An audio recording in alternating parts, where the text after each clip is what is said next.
Welcome to After Dark with Marc. I'm back, my friends. I am so pumped about this new revamped version of After Dark with Marc. I've been missing you guys.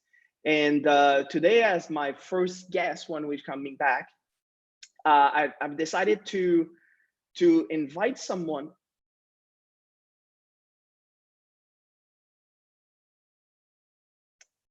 I've decided to invite someone which have been in business for herself. She's born in South America, studied most of the time in United States, spent most of her life in the United States, and now she's living in Amsterdam. I want to welcome Rochelle Clarke. Thank you so much for joining me into After Dark with Marc. Rochelle, you have been in business now for yourself. What is the path to go as an entrepreneur, and as well like being in two different countries, which we have a similar story in that matter, but like what's the feeling to work for yourself in this time right now where that we are experiencing strange times?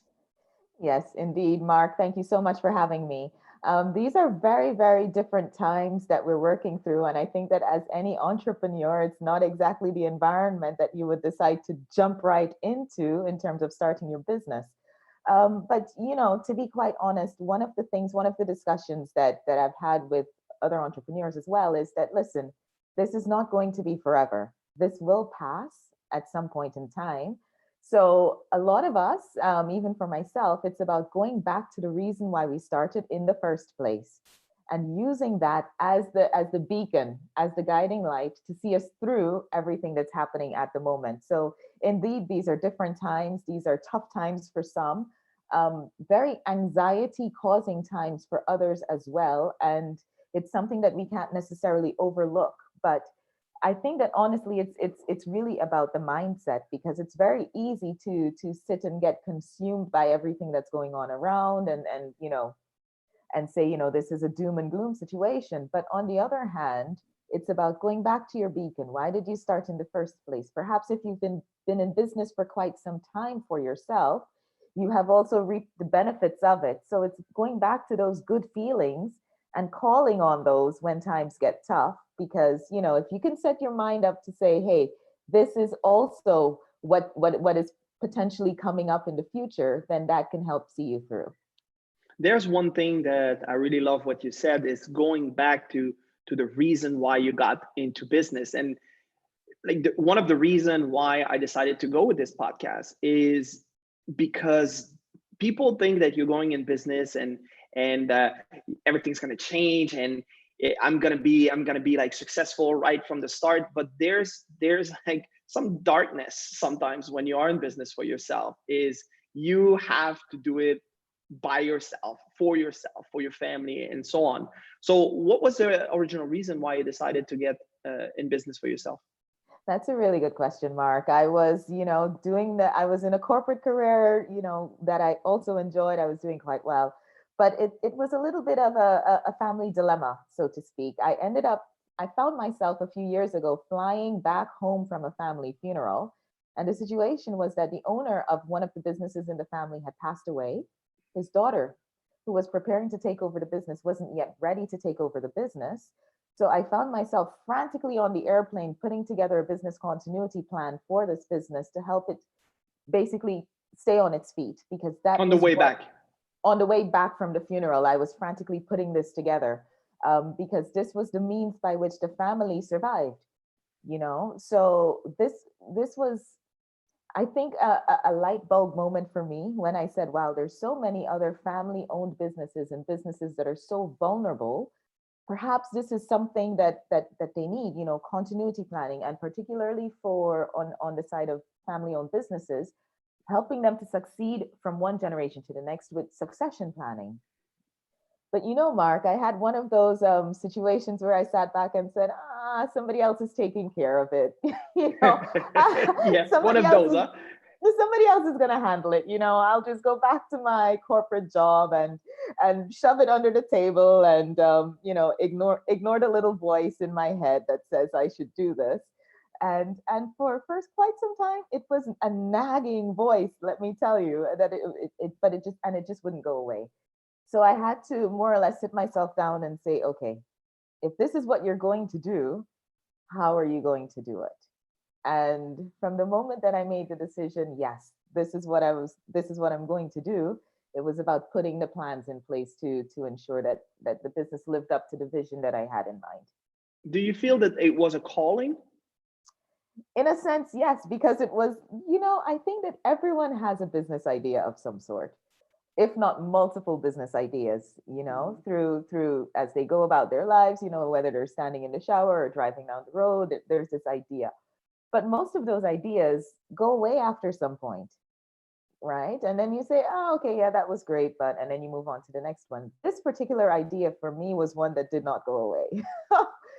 It did not go away. And this is why I, after some point, had to heed the calling and say, okay, you know, how do I move forward with this? Because it's not going away. So you are into this corporate world. You're doing well for yourself, and you're climbing the ladder, which basically that's what we got taught in school. Go to school, get good grades, and then like climb the ladder, and then you're gonna get a good retirement, and then you can start enjoying life. But you so then like you are in between those questions, just asking yourself, should I make the jump? Because you cannot do this half and half. You can not do this half hard. Being in business for yourself, it's you have to jump all in. So what is the thought process there that is happening to move from that very comfortable corporate environment where that you have a paycheck every single week or every 2 weeks or every month, whatever, but you have money coming in. You don't have to think, oh, I've got to acquire new clients if I want to pay my bills and put food on my table. So what is the thought process happening like when you at that tipping point? Yeah, well, for me, like I said, it was a calling that I almost could not ignore. So that was the one thing that was pushing me. The next is, like you said, down to reality. And then I had to ask myself, is this a risk that you can afford to take? But then I found myself almost saying, if you don't take this risk, then you will always live your life with regrets, you know? So there was that portion that says, now is the time. If this is this thing that's nagging, go for it, but with a dose of reality. And that dose of reality was, okay, how long are you going to give yourself to make this work? Do you have sufficient savings to see this through? So it was quite a bit of a process to say, A, is this something that I can do? And B, it was doing the mental work of moving from employee to entrepreneur. How do you divorce yourself from this image that you have of yourself and that you've lived your whole life as to into something different? And initially there were thoughts of, oh my God, you're such a fraud. Like, you are not an entrepreneur. What are you trying to do? But little by little, as time went on, right? It's about, seeing myself in the role and of course working with clients when it really started to sit in. So, I would tell anyone that it's not necessarily a switch from day to night, moving from employee to entrepreneur. Sometimes it's worth it to do the work and take the time to mentally divorce yourself from this strong identity that may have set in over time.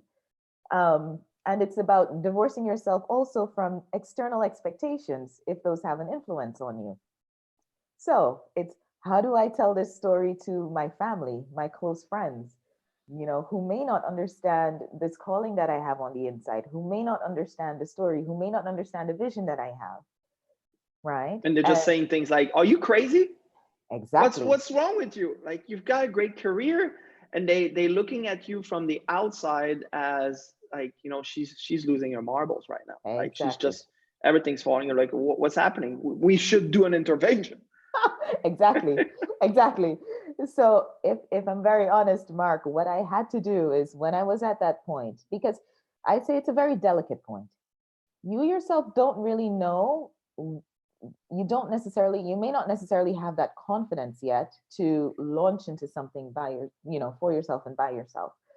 So you have to know the people who are around you, right? Who is around me and what is their potential reaction to this?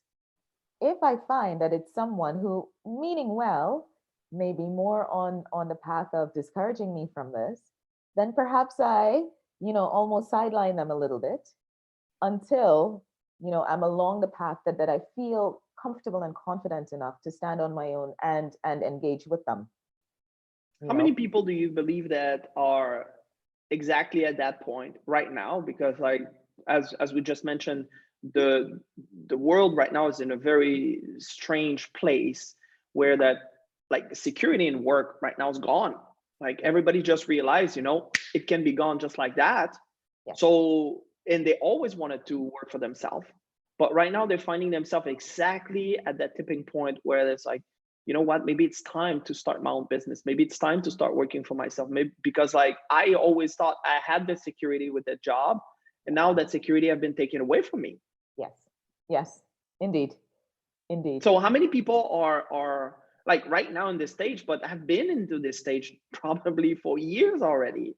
Because for you, you said, okay, like it was an emotional impact that happened, like the funeral of close family and family member, and then all of a sudden, like you wanted to help because somehow you had some expertise in that field, and then like that voice was always there. Well, maybe you should do it. Maybe you should go there. Maybe that's something that you should be exploring. Yes. I think that many people are in the same situation, like I said, but sometimes it's quite a bit of fear, right? A lot of fear of the unknown. So some may say, hey, it's just easier for me to stick to the sure thing. And like you said, lots of people are finding out that the sure thing is not necessarily so sure. But at the same time, there's a practicality to it, right? Some people just can't afford necessarily right now to take the risk because perhaps they have insurance that's tied to their employer. Perhaps they have, other expenses that they really can't take the risk of an unsure thing at the moment. So there is still that lens of practicality that needs to come in with any decision to move into entrepreneurship. I'm not saying it's going to be all roses and daisies, as you know, Marc, but I think it's a decision that every individual needs to make for themselves to know when the time is right. Now, sometimes everything is not going to necessarily line up at the same time, right? And Most sometimes likely not, actually. right. So sometimes you just have to make the decision and make that jump. But what I'm saying is that if you have things that absolutely depend on your existing job, moving from your job into entrepreneurship without necessarily a backup or a way to fulfill that, let's say your health insurance, you have to, as an entrepreneur and just as a responsible adult, ensure that you have those things taken care of. So what you're referring to is more like doing a good assessment of everything which is involved into making that shift, making that decision of going towards the type of life that you want to live. Exactly right. Exactly right. Right. It's it's a responsible thing to do as an adult and definitely as an entrepreneur, and you will need to pull on that for many more decisions. So better start at the beginning making those. Now you are in a very specific niche. When we discussed the first time, and you told me that this is what I do, it's like, wow, I never heard that before, and it seems that because of as well the generation that we are in, this is a big business because like there's a lot of succession, which I think our parents, the generation of our parents, were the one which really started like to become entrepreneur and start their own business, like mom and dad businesses. So right now, and actually you must be in a very funny era as well, because you have like the millennials which they don't want to take like I don't want this business, I don't want to do that, I want to have all my time. So tell me a little bit about your niche, which is very interesting. Yeah. So when I started out, like as I mentioned, the very first thing coming off of my own experience was, yes, family-owned businesses are vulnerable, and I want to keep good businesses in business for generations to come. So succession is key because that's an area where a lot of family-owned businesses fail. But the main thing for me was continuity. How do we ensure that there is continuity in this business? And if you remember my own personal story, the number one thing that I say for myself or for any other business owner is put a business continuity plan in place. So from the very beginning, when I was setting my business up, I said, we're going to be more than just succession. We'll be a business that's focused on continuity, with the one part being about protection and then the second part being about passing the business. And that came from my own personal experience, because the thinking behind it was, listen, so many entrepreneurs of whatever generation put so much energy into starting their own businesses and seeing these businesses grow. And the number one reason, and the thing that sets a lot of businesses back, are unplanned shocks. And these shocks to the system include, this was before the pandemic, right? So this is the speech, I think, before the pandemic for continuity. These shocks include the illness of the owner. If the owner gets sick, if there's a sudden or unexpected death of the owner, as was my case, if somebody, a business partner or a key employee, suddenly leaves the business, you're leaving that business completely vulnerable. So the first thing that you do is put a continuity plan. Of course, now I have to add, oh, and if there's a global pandemic, but we laugh now, but in all seriousness, it's more likely that someone can get sick in a way that impacts a business, or there's some sort of disruption that impacts the business. So the number one thing, if you have people relying on your business, which means that if it's gone from hobby stage to actually, something that someone relies on. If it's a hobby that you just do on the side, you don't need a continuity plan. Don't waste your money, because if that goes away, you can probably still survive. However, if it's a business that people rely on, and these people, I mean, if you have a family that relies on the income of this business, if you have employees that rely on the income of this business, if you have creditors, if you've taken a loan from the bank, or if you have investors in the business that rely on the income of this business, put a continuity plan in place for your peace of mind and theirs as well. So, in doing the work that I do, I say, we protect businesses and we pass them to the next generation. Now, of course, given the current circumstances, this protection element is, spotlighted a lot more, because folks are recognizing the importance of continuity planning. So that's good. But my take is, listen, so much energy goes into building these businesses. Let's protect them and keep them in operation for as long as possible. So you decided to go to Amsterdam, and I mean, I love what you're saying right now, because we cannot be more apropos than right now, because like the entire world right now is thinking, okay, so what's next? Yeah. And as a business owner, let's say that you have a coffee shop which have been operating for 20 years, and now all of a sudden, like, something happened like this, where that it's totally shot, where that we need to be extremely disruptive into the way we're thinking, to actually, like, what, we still can sell coffee right now, even though that we cannot have the shop open, but we need to start thinking outside the box. And actually, we're going to talk about this tomorrow, because like we have another event tomorrow, you and I. Yes. But like, is this part is included into the way that you approach a business, especially with what's happening now? Absolutely. It's about thinking, it's thinking about, how do we keep this business running, right? So even in the continuity planning we do, it's, how do we keep the operations running in case of, how do we ensure that there are backup people in case of?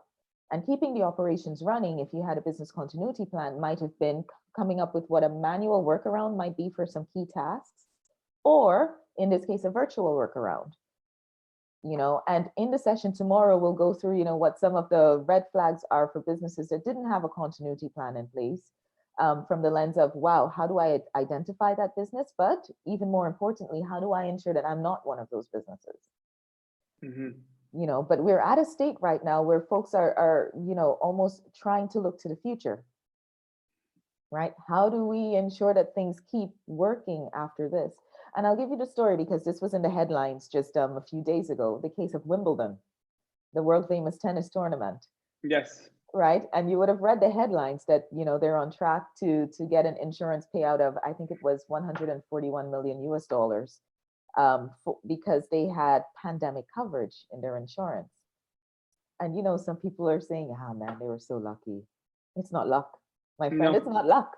It's planning. Well, it's really interesting what you're talking about that right now, because I know that there's an investment company in the United States that had such insurance, but they wanted to make sure that they finished the quarter properly. So in September they canceled that insurance, Oh, right? And their fund like plunged by like something like 18% or something. I mean, and we're talking about like billions, right? yeah. And if he would have done that, if he would have kept his insurance policy that he had, everything would have changed Wow. drastically. Actually, it would be like a superstar right now Right. for his investors. So it shows you that, and I love like what you're bringing to the table, because that is the entire mindset of having a plan, Yes. which the plan most of the time is flawed. And this is one Yeah. thing that I always say, in my coaching and when we're working with people, it's just like, you need to have a plan. The plan's going to be flawed, so don't worry about it. But the plan needs to be there, Mm. because if, like, shit hits the fan, well, we're prepared. We know that we can sustain that, and we have like the thing in place, so we're not finding ourselves with our pants down. And it's a good thing that you brought up. I mean, even with the Wimbledon story, they had a plan. They had a continuity plan in place, but they updated that plan after SARS to include pandemic coverage. So, like you said, plans are not going to be perfect, but people use experiences to update those plans. And if a company like Wimbledon 17 years ago, they were paying an additional insurance premium of $2 million per year for this coverage, they recognized, hey, this is a risk to my business. I need to have protection. And they adjusted their plan to include that coverage. So I love what you're saying, touching on the fact that, hey, things can change. And that's what a lot of business owners are finding themselves doing at the moment. It's, whoa, I didn't have a continuity plan. How do I put one in place? Or, whoa, I had one in place, but now that rubber hits the road, I see that it needed some updates. How do I update that? We need to adjust. So what do you see now, with all of this happening? Like, what do you see in terms of you in business, and as well talk to people that want to go into business, or the one which already are in business, but like are not so sure about what's coming and what they should be doing, like to really start having this feeling, what, I'm ready, I'm prepared, like there's hope, there's something coming. Yes. I mean, what I would say is this, the bad times are not going to last forever. That's something that we sign up for as entrepreneurs, but even as employees, there are no guarantees in life. So you can take the chance on yourself, or you can continue to be, employed. And there's not a bad thing in being employed. Not, I'm not a person who's going to say, I'm an entrepreneur, so bash everyone who's not. No, absolutely not. There are lots of reasons why people don't make the jump, and very, very valid reasons. But what I would say is, listen, if this is something that's been on your mind, sometimes you have to invest in yourself and have the courage in yourself to make that move. So if you've done your due diligence, then go forward with it, but with a dose of elastic or quite a bit of flexibility. Because as an entrepreneur, what you might find is that your plans, just like you were saying, Marc, need to be you need to have a goal, but a flexible way of getting to that goal. So lots of businesses at the moment are finding themselves pivoting. We've had restaurants who never considered delivery, who all of a sudden, to keep themselves in operation, are switching, and they're switching quickly. So have a goal, have a plan, but be flexible in how that's executed, because times change as well, and you need to be able to adapt.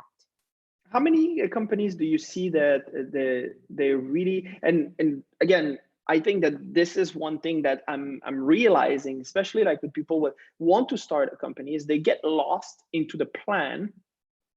Is they want the plan to be perfect before they start, and as I just mentioned, like your plan is going to be flawed because you don't have all the data in order to make that plan like bulletproof. but it's really okay. So this is the goal that I have. I have a kind of a plan in place, but I love the fact that you're talking about, you know, flexibility and be elastic, because the plan's going to change. And what I see with the people which are extremely successful is the one that can change the plan just like that, because they have a new data which basically just make their plan totally fall apart, and they have this ability to say, okay, let's build a new plan, let's do something different, let's change, let's go 180 degrees, because now that we have data that we didn't have prior. And what is your take on this? Like, what do you see with people which are like getting lost into the business plan, especially if you coming from academics, where they're saying like, you need to have a business plan, you need to have the plan for 5 years, and they getting so wrapped up into that and they never start. Yeah, exactly right. You know, sometimes you have to take a step back and know when there's this term that I heard, when you're majoring in the minor. You know, when you go to university, sometimes you have to select an area of specialization, which is called a major. And sometimes people add on a subject that they're just interested in. So let's say, you know, I want to major in finance, but I like Spanish, so I'll minor in Spanish. The focus of your education is not on Spanish, it's on the finance, right? And that is what you're going after. So just like in any business, what are you really focusing on? At the end of the day, your plan means absolutely nothing if you don't have sales coming in. So get out there and test it. You know, is this a good proposition? Does this work? And use that as the means to validate whether or not your idea is strong. I'm not saying don't put a business plan in place, because practically, as an entrepreneur or business owner, you need a business plan. For example, if you go to the bank to get a loan, they want to see a business plan. So yes, you put one together, but use that as you know, an indicator of where you want to be and what you want to achieve.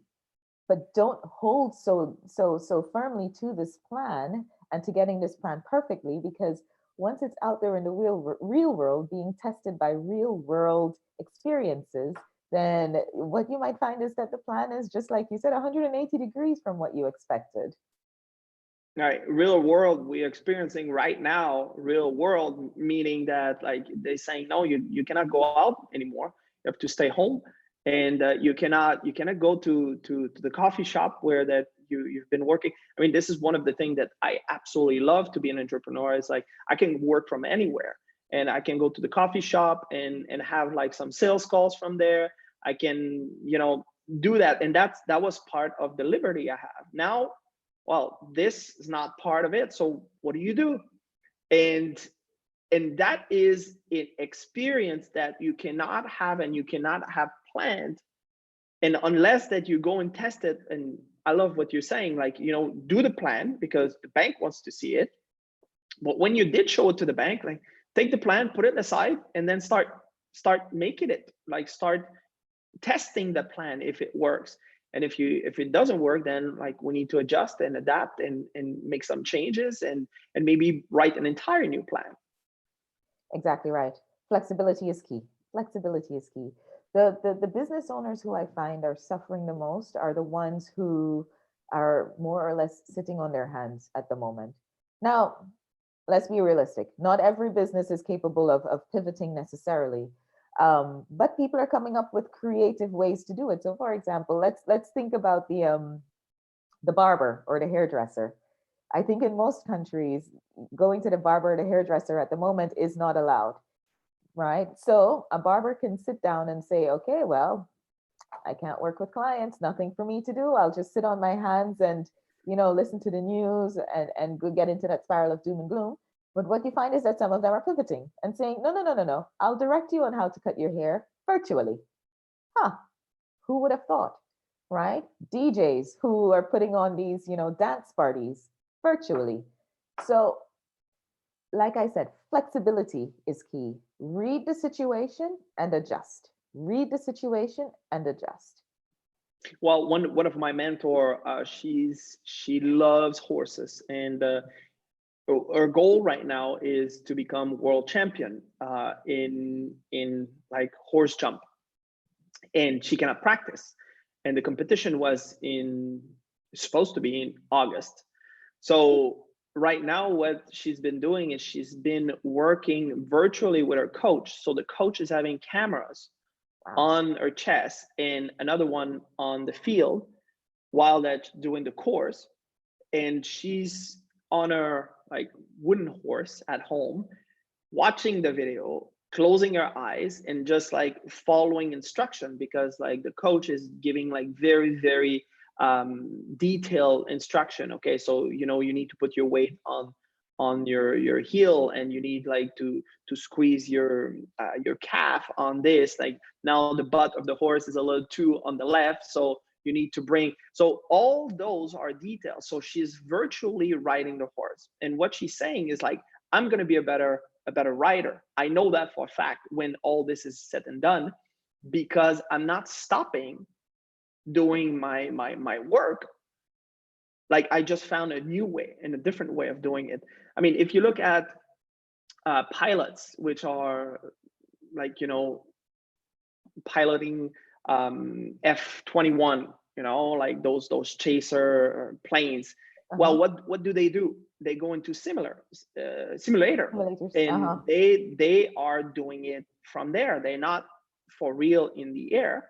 But when they go into it, they have that muscle memory, that sales of recognition in their mind, because they've done it so many times in a virtual world. So we can do the very same thing. Just touch on a point about the barber. Like a friend of my wife, she has like one of the best barbershop, the coiffeur in LA, and she has a lot of superstar that goes to her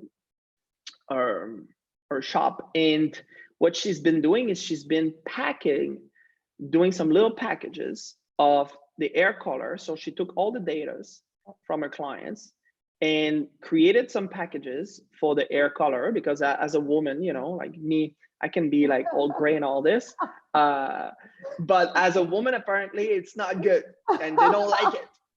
So she's packaging this and she's sending this to our client.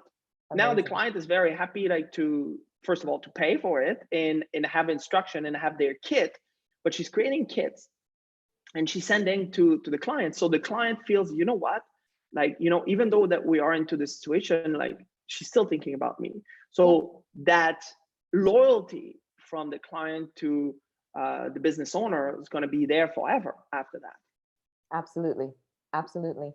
And you know, there's one thing that I say, you know, you can't have a business that's shut down for 2 or 3 months and then flip a switch and then all of a sudden things are back to the way they were before the shutdown. No, absolutely not. It's the little things that you're doing in this time that keep you top of mind for your customers and your consumers, right? And it's those companies that are going the extra effort and doing the work, doing the extra, well, it's not extra work, it's their survival, yes, but it's those who are taking the time to do that that will survive after the fact, because they will be top of mind in the eyes and on the minds of the consumers at the end of the day. I love that. So what do you see is going to happen like in the next weeks? Well, what's your take on that? Well, the crystal ball, according to Rochelle, if anyone's asking, and you are at the moment, I think that, you know, economies are going to start opening up slowly. It does not mean that every business will take off as quickly, right? It will be a little bit of a phased approach, because remember, at the same time, you're talking about businesses that are closed, but you're also talking about lots of consumers who have lost jobs and a source of income. So I think you'll still see a slowdown in terms of the spending on discretionary things, you know, when it comes to definitely travel, and the levels of spending are not going to be as high. So even as a business owner, if you are in one of those businesses that may take a little bit of a time to recover, there is work that needs to be done so that you're top of mind. Because once you have lost that connection with your consumer, then it takes some time to get back to it. And it's almost like starting a business from day one, right? Remember that grind, get back to it and start it now. So I'm very hopeful about what's happening. As a matter of fact, I believe that the moment that everything is opening up, I mean, I'm the very first thing I do as I go to my coffee shop and I'm getting a nice cappuccino and a nice croissant, like which freshly made and all this. I mean, this is I'm thinking about this all the time. So I'm having this very, I see this as an upside, and I see this as well as a time where that we should start. I mean, we had the time to really reflect and think about what is it really that I want? What do I want to put my time and effort and energy? Where do I want my life to go? So as this turns out, like really seeing the upside of what's coming. But if you are an employee and you always wanted to go and work for yourself, what would be the advice that you would give them at this moment, where that, you know, they're battling with this idea, like should I start my own business? Should I start doing the things I always wanted to do, but like, you know, I was scared?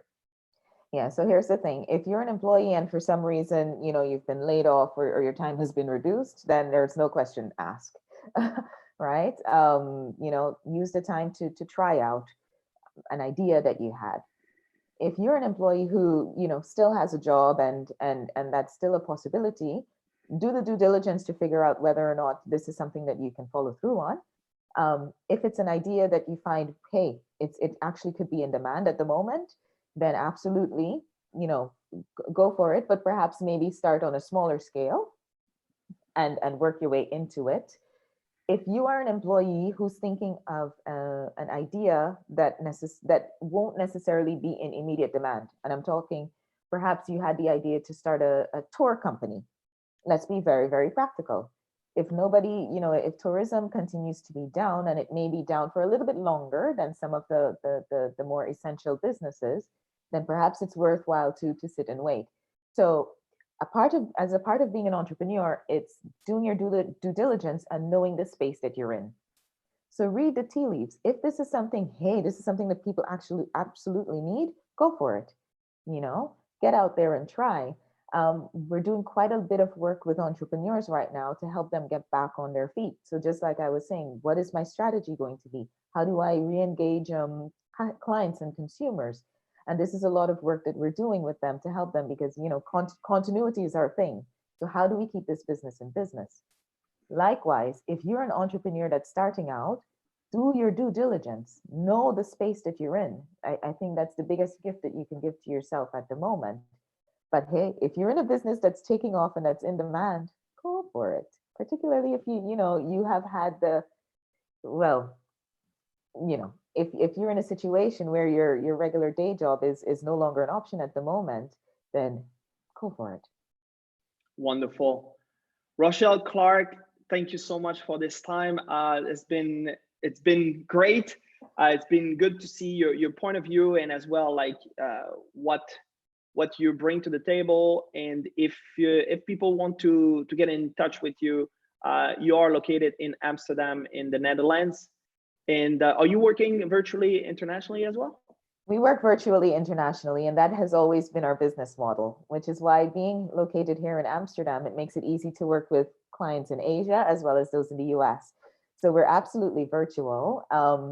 They can reach us on the website, www.successionstrength.com, or send a quick email, info@successionstrength.com. Of course, we're on LinkedIn, Twitter, Facebook, Instagram. So find us. All of them. All of them. So join the conversation.